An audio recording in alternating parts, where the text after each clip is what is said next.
Hi, I'm Dr. Maya Shetreat of the Terrain Institute, and today I want to talk a little bit about what Mars in Aries does to our bodies, the physiology of Mars in Aries, and how you can navigate it. So first I'm going to very briefly talk about this transit of Mars moving through Aries, and if you haven't watched my last video on this transit, I recommend that you do that because you can take a much deeper dive, and I talk about what Mars represents and what Mars in Aries represents. So that's a good way to prepare yourself to go through some of this video. So I'm going to just touch on that first, then I'm going to talk a little bit about what Mars in Aries does to your nervous system and your body. And bear with me because I'm going to go from astrology nerd to science nerd for a few minutes, but I promise I'll keep it pretty simple, and I actually think it's going to be very helpful to understand why we're feeling the way we are individually and collectively, and how to navigate it. And then finally, I'm going to share a few simple practices that anyone and everyone can do to stay in balance while we're feeling so activated. So what does Mars in Aries represent? It represents the individual, the renegade, the warrior. It's about action, winning, success at all costs, okay? Mars in Aries in the darker side is all about conflict. It's all about inflammation, and that can be physical, emotional, spiritual. It can be collective inflammation and irritability. And it can actually even lead to injury and war. Okay, so there's a lot of challenging energy that can come during a Mars transit through Aries. Now, on the one hand, for some people, this can feel fantastic, right? Because it's like all the projects you ever wanted to get done, all of the things you ever wanted to achieve or accomplish, or you needed the courage to just move through, you can do that during this period of time. So you might be feeling like you are in GSD mode, get shit done, and you're really just kind of knocking things off your to-do list or doing things you never thought you could do. You might feel really courageous. You might be speaking out in ways you never did before, and that could feel wonderful. For other people, it can feel incredibly challenging. You can be in conflict all the time. You can be fighting. You can feel hostile towards others. You might feel a lot of hostility coming your way. You can hurt yourself. There's a lot of impulsivity during this period. Not everything's going to be easily thought through or well thought through. So that's kind of, there's a lot of opportunity for, ill thought out plans, or, just not being careful, actually hurting yourself or hurting the people around you in some way, whether physically or otherwise. And then there are going to be people who are, we might feel both. We might feel all that energy. It could feel really stimulating and great, and you could feel really ambitious. And on the other side, you might also be in conflict. And so this is a period of time where we really want to try our best to be thoughtful about what comes out of our mouth, about our actions, and yet at the same time, really let that energy fuel you as well. So we're already deep in this energy, okay? Because Mars entered Aries in June 27th. Mars remains in this transit all the way through January 6th, 2021. So we're deep in this already. And you've probably been feeling a lot of all this fiery energy of Mars and Aries. And the thing is that, as I discussed in my Mars and Aries video, Mars is at home in Aries. So, if you imagine, being in your home neighborhood, right, rather than like you're traveling to another place and you don't know where everything is, Mars in Aries knows where everything is. They work well together. Mars is very empowered in Aries. And depending on where Mars in Aries hits you in your natal chart, your birth chart, you might be feeling this in all kinds of ways on an individual level. And of course, it's hitting all of us, and we're all feeling it in a collective level, and we're feeling it hard. And what I want to tell you is it's about to get more intense, and I'll tell you why. So there's a huge transit that happened this year where Saturn, Jupiter, and Pluto all met each other in Capricorn. And it's like a once in centuries kind of transit, okay, where they all hit each other in that way in an Earth sign. And at that time in late March, Mars moved right over that combination of planets that were all kind of clustered together in Capricorn, Saturn, Jupiter, Pluto. And that all coming together in that way actually foretold big, massive change, and change with hardship generally. And everyone was talking about it. No one knew exactly how it was going to look. And that was the beginning of the COVID intensity. And of course, there's huge things that have changed. And we've experienced a lot of restriction, a lot of hardship. There's been real, like, significant conflict, even more so than there was before, between groups of people. A lot of kind of butting heads and hostility. And of course, we've had economic change, we've had financial hardship, just everything has been really limiting, really challenging. Here we are 5 months later, and Mars is faster moving than Pluto, Saturn, and Jupiter, who are all right now still in Capricorn. Mars has moved all the way 90 degrees to Aries and is in a square aspect with them. And this aspect, this square, is a 90-degree angle. And so if you think about what a square looks like, it's a sharp angle, it's tense. And practically speaking, this angle that Mars is coming into with Jupiter, Pluto, and Saturn is tense, it's hard, and it's going to feel very in our face, okay? It's not gonna let us get away with anything, and it's calling us out, and it's kind of a shit or get off the pot kind of energy here, okay, to be really blunt about it. So we're not gonna be able to get away with anything at this point. And Mars already just squared Jupiter on August 4th. We'll square again October 19th, again January 23rd. Mars is squaring Pluto August 13th, and again October 9th, and again December 23rd. And then probably what will be the hardest of these transits begins in mid-August, where Mars squares Saturn within 3 degrees all the way from mid-August to early October. They're going to be in that relationship. That's very challenging. And that's going to begin August 24th. It's going to continue. It's going to square exactly again September 29th. And it's going to continue through, again, its last square January 13th.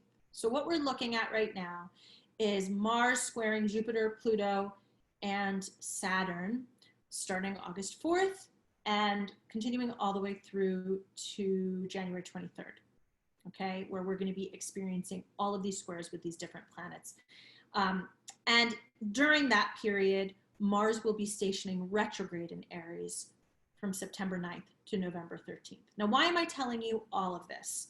I know I'm throwing lots of dates at you, and I'm going to do a separate video actually about this transit, okay? So you don't have to remember it all. I just want you to understand that we've been in a very stimulating time, and it might have felt a little bit hard. It's probably going to feel harder, at least somewhat, and that may be individually, and it may be collectively. Likely, it will be collectively as well. So in that video where I talk about the transits a little more deeply, I will say, you know, more specifically what kind of things you might anticipate. But what I can tell you right now is where we don't always have agency when challenging things come up for us as a collective, where we do have agency is how we navigate it. And that is really important, not just because it will make it feel better for you and you will come through it in a smoother way where you can really hopefully get the gifts that this experience is offering and the teachings that we need to learn.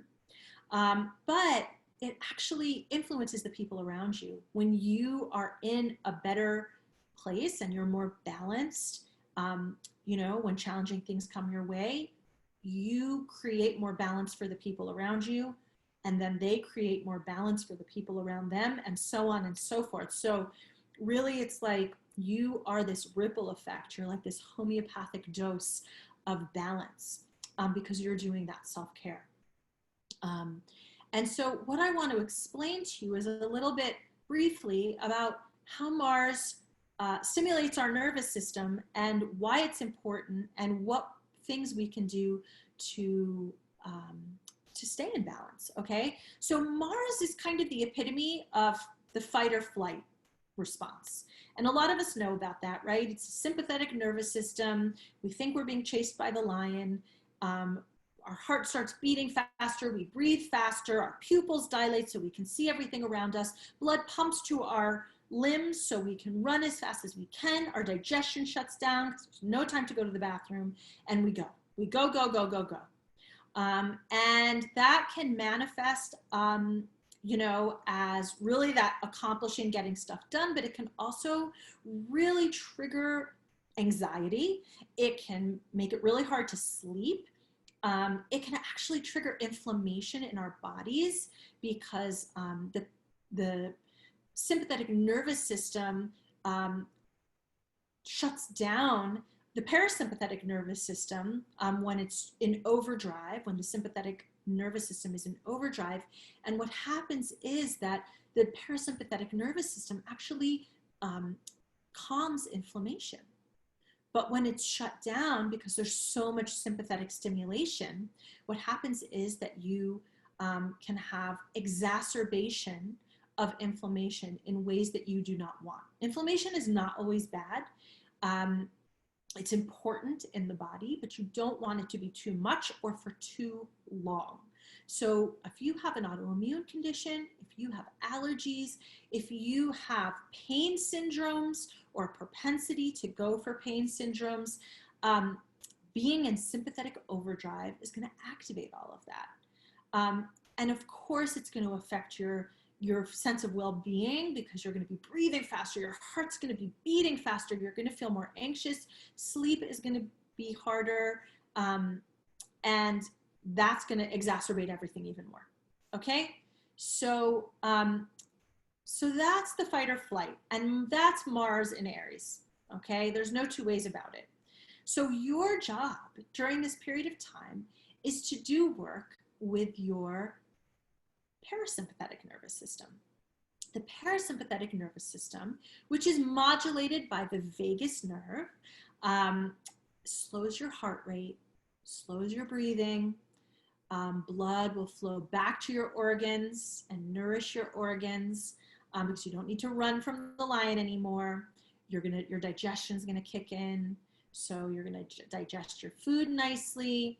That's what happens when you have that stimulated parasympathetic nervous system. And the vagus nerve is responsible for that. It's the longest nerve in the body. It's bidirectional, so it actually meanders from your brain stem, goes through your whole torso, through your heart, it innervates your lungs, your diaphragm, your vocal cords, your digestive system, liver, spleen, pancreas, all the way down, okay, into your pelvis. So your vagus nerve is really like the star of the show when it comes to your parasympathetic nervous system. And what you need to do in a Mars in Aries period is you want to stimulate your vagus nerve. And we call that vagal tone, okay? You want to nourish your vagal tone. That helps your body adapt to stress. It helps you recover your equilibrium during stressful events.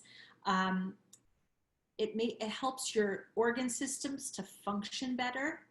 It actually reduces your risk of stroke or heart attack, helps your blood sugar stay stable. You feel calmer, you feel more content. Whereas if you have low vagal tone, that means you're in sympathetic overdrive and your vagus nerve is not really activated. So when you have low vagal tone, you are more likely to have strokes, diabetes, cardiovascular disease, depression, chronic fatigue syndrome, autoimmune flares. inflammatory conditions like endometriosis or lupus or Crohn's, all of that is activated by low vagal tone, okay? That's when the rest and digest system is shut down and you're in fight or flight, okay? So here, right now, we want you to stimulate your vagus nerve. And of course, there's a little bit of, there's actually some more nuance here because your vagus nerve, you have your dorsal vagus nerve and your ventral vagus nerve. Your dorsal vagus nerve actually is your freeze and please part of your vagus nerve. When it gets stimulated, you can actually feel lightheaded or faint. And it's the part of your vagus nerve that, you know, so when we talk about fight or flight now, we talk about fight, flight, freeze, or please. What we do in a stressful situation might not just be fight or flight. You might freeze or you might try to please, right? And this is sort of behind some of that people pleasing that happens in trauma situations. It can teach us that we should do people pleasing because that is a survival skill, right? And that's modulated by your dorsal vagus nerve. So what we want is to stimulate especially our ventral vagus nerve. And the ventral vagus nerve, which is all about that rest and digest, and actually it's all about being relational, okay? It's our social engagement system.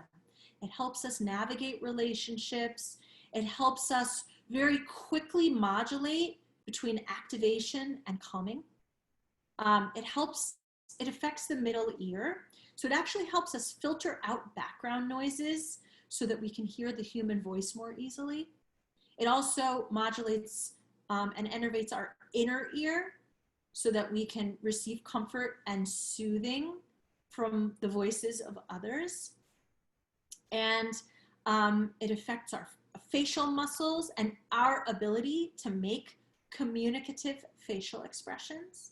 It affects our larynx and our vocal tone and patterning to help us create sounds that are soothing to one another, and really just modulates our activation state.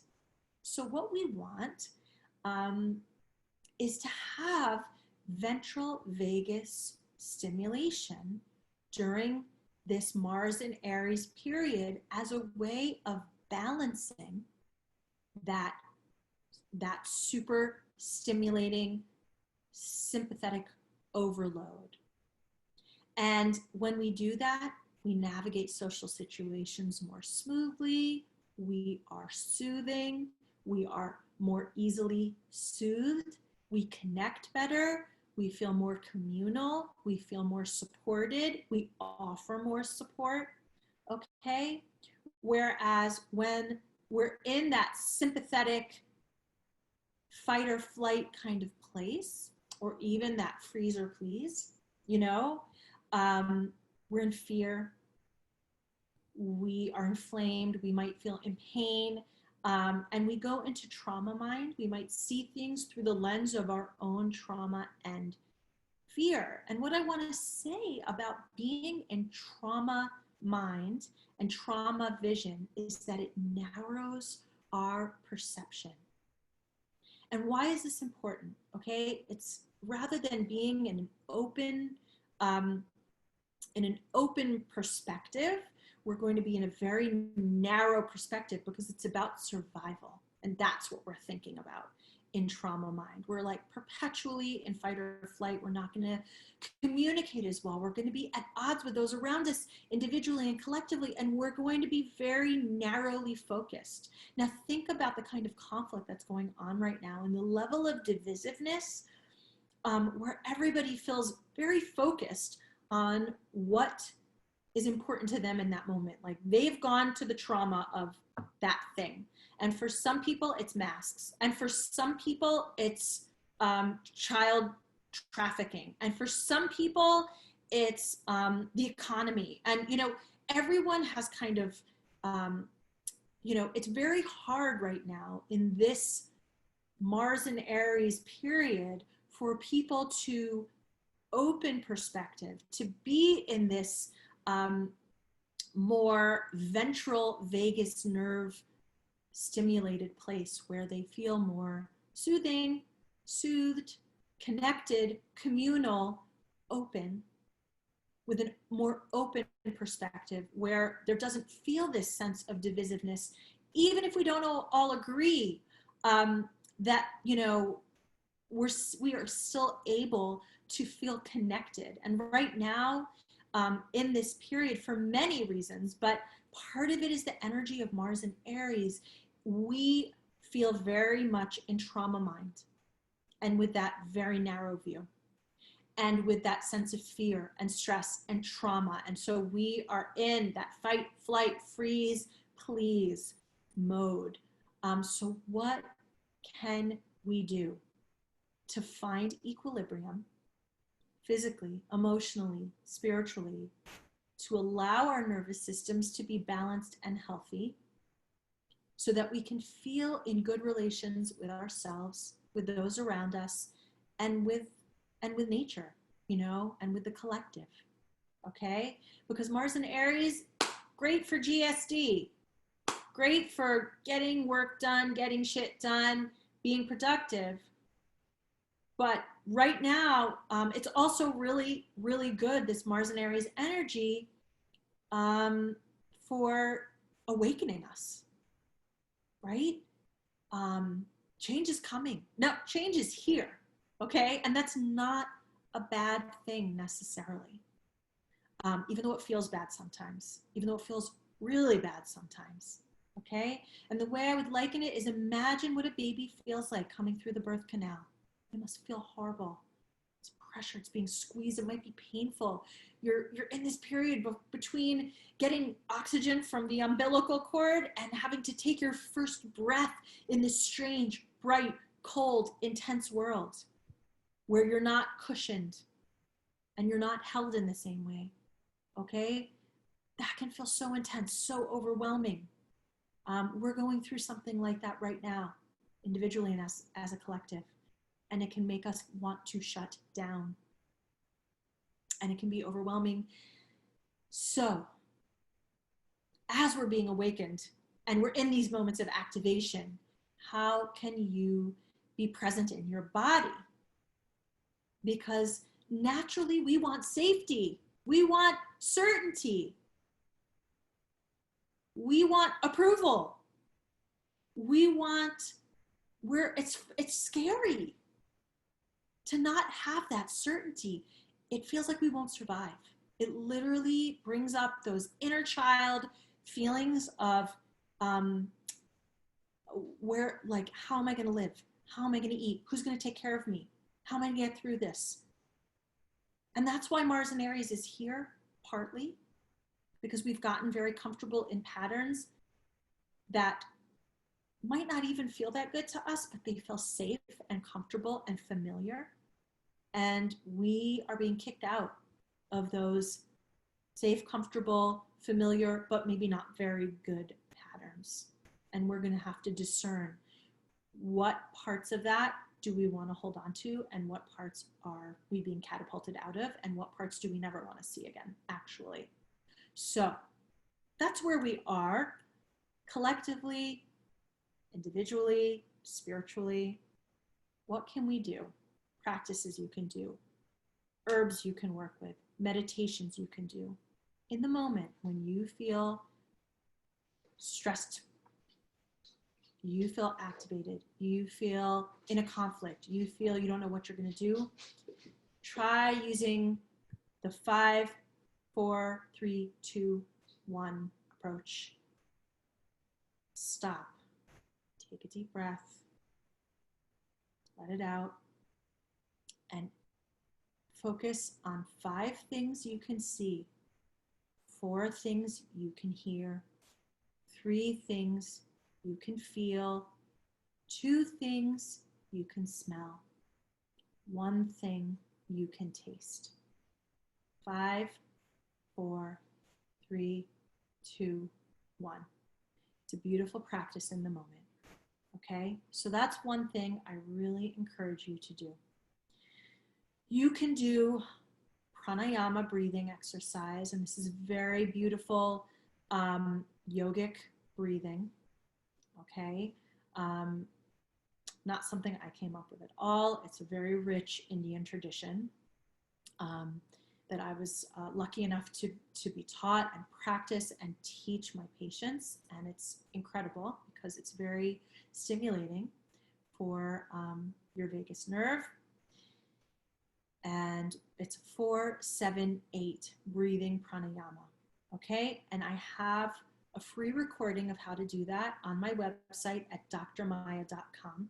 So you can go there, and I have a link here in the notes. So you can just go click on that link and you can download that and it's yours.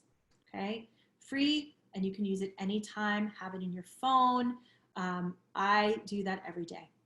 It is really powerful and really, really helpful for calming down that sympathetic activation. Okay. Another thing you can do is you can hum, sing, chant. Anything you do with your voice is going to help stimulate that part of your vagus nerve. That is going to help you with that sense of feeling connected, feeling supported, feeling soothing and soothed. Okay, so humming, singing, chanting. Also cold, so splashing your face with ice cold water, taking a cold shower is another thing you can do for your vagal tone. Now, from an herbal perspective, I love so many herbs, and I'm actually going to be doing a workshop, an herbal workshop on anxiety and stress in September. So stay tuned for that. We do an online weekend intensive, a few hours each day. So it's not the whole entire day, but I give you a lot in those few hours to work with. But for a few examples, I love rose. Okay, yes, rose, the flower, is beautiful herb, so good for anxiety, for your heart, for calming things down, just like such a loving energy. You could use rose essential oils. You can, my friend Tammy Sweet makes a beautiful heart ease elixir. You can look up Heartstone Herbals, and that's wonderful. You put a couple drops on your tongue a few times a day. It really takes it down a notch. Milky Oats is another wonderful, wonderful herb to work with. You can make a tea of Milky Oats, or you can get a tincture, and it's called Wild Milky Oats, and do a dropper of that. It's not sedating, but it's very, very calming. Very nutritive, very calming, and very toning for your parasympathetic nervous system. Okay, another one I love is Tulsi. Just making a nice cup of Tulsi tea and drink that a few times a day. So balancing. And we really, this is a long transit. So it's Mars transits are not usually this long. Because we're hitting this retrograde, it's particularly slow. And we're really going to need to take care of ourselves over this period of time. So I strongly recommend getting some of these herbs. And if you can, join me for the stress and anxiety online herbal workshop I'm doing in September. I think it's going to be really, really, really, really, really helpful. Okay. And then another meditation that I really recommend is a metta meditation. And that I think is also on my website and free for you to download. And basically the metta meditation is all about making sure we're in good relations with ourselves, with those around us, and with the collective. And this is how it goes. May I be at peace. May my heart remain open. May I awaken to the light of my own true nature. May I be healed. May I be a source of healing for all beings. And then you think of someone that you love. And you say, may you be at peace. May your heart remain open. May you awaken to the light of your own true nature. May you be healed. May you be a source of healing for all beings. Then you think of someone you have difficulty with. May you be at peace. May your heart remain open. May you awaken to the light of your own true nature. May you be healed. May you be a source of healing for all beings. And then you think of all living beings. May we be at peace. May our hearts remain open. May we awaken to the light of our own true nature. May we be healed.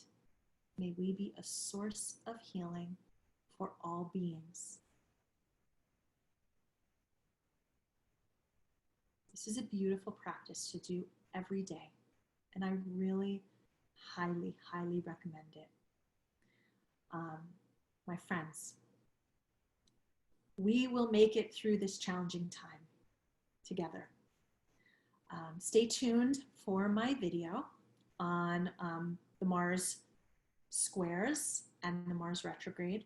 I'll go deeper into what it means and what to expect. And in the meantime, if you enjoyed this, please like and subscribe to my YouTube channel.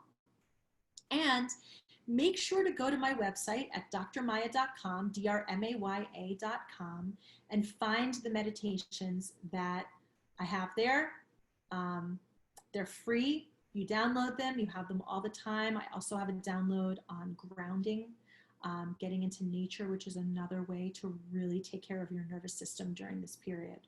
There are a lot of good ways to take care of yourself, and make sure you do it, okay?